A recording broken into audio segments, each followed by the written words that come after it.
Man, you gotta feel bad for Rigondeaux, man. You know, I was gonna hop on this earlier, but I was kind of busy handling some business. But now I got a little bit of downtime before I tune in to watch my New York Knicks play basketball. That's right. Before I watch Melo get off tonight. By the way, Milwaukee Bucks do got a good team. I ain't gonna lie, they got a damn good team. My Knicks is better. That's where we at. Well, back to the subject in hand. Guillermo Rigondeaux. That man has to be the most screwed over individual. You're talking about a true beast. Rigondeaux is a true beast. He's the only fighter I know whose mandatories don't want to fight him. Think about that. He's the only fighter I know whose champions don't want to unify with him. I mean, for God's sake, Leo Santa Cruz jumped weight divisions to get away from Rigondeaux, right? He jumped weight divisions. I mean, him, Mares, who else? Quigg, Frampton. None of them boys want a part of him. Nobody. None of them boys. Yeah, what? Who was his mandatory?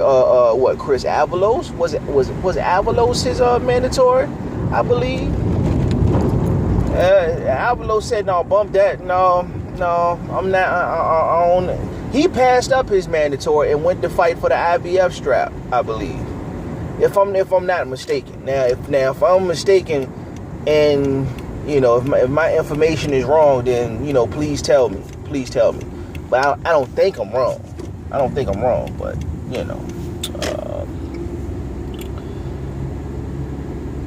number one, he can't get a fight, so the WBO is going to strip him due to quote unquote inactivity. But the WBO never ordered a he never ordered. Let me see.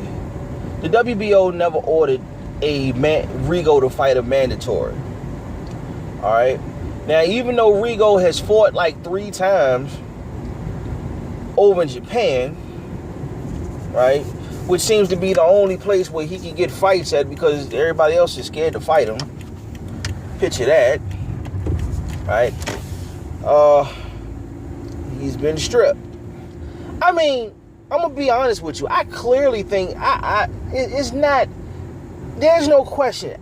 I know that Bob Arum is right behind. Bob Arum and Top Rank is right behind this situation. He's behind. They're behind this situation. So the WBO strips him, and now guess what happens?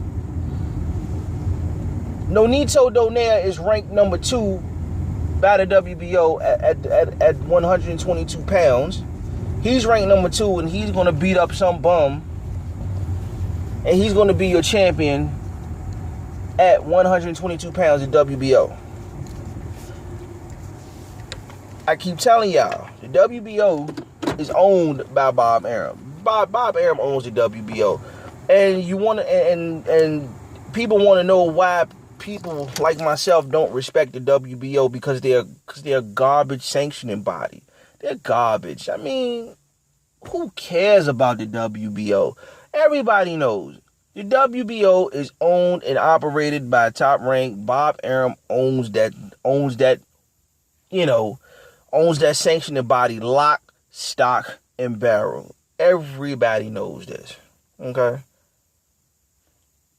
And that's just what it is, I mean, you could tell that by you could tell that by how they did Mayweather. Mayweather won the WBO from Manny Pacquiao. Shucks, they started making the Timothy Bradley versus Vargas fight for the WBO championship, not interim championship. And then when Ellaby and them said something about it, then they said, "Oh yeah, well, it's for the interim." But you got some time, to do what you got to do, or we're gonna strip you anyway. They never wanted Floyd.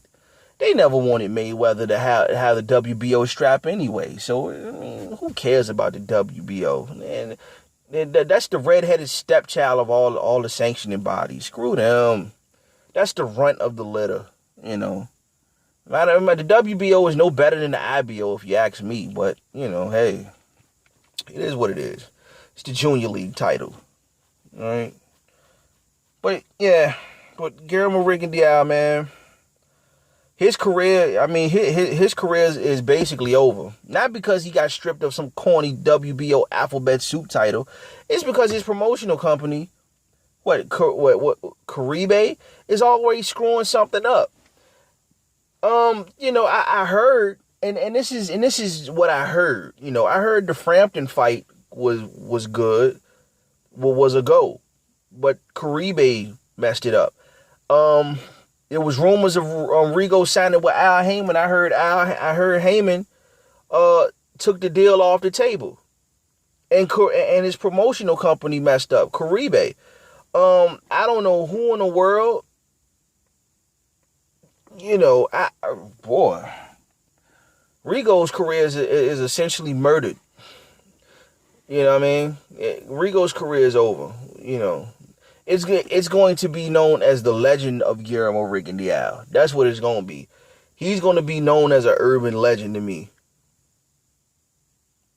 Because I don't see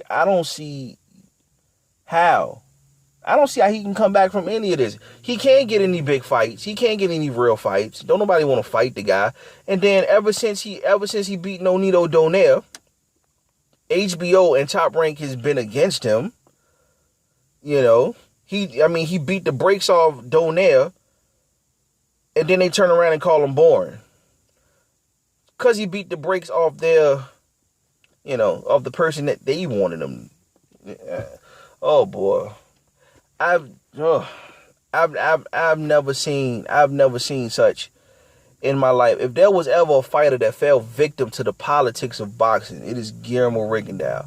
Such a waste of talent, such a waste of skill. Oh, his skill is something to watch.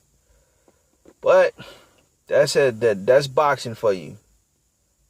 You know. So Guillermo Rigondeaux stripped.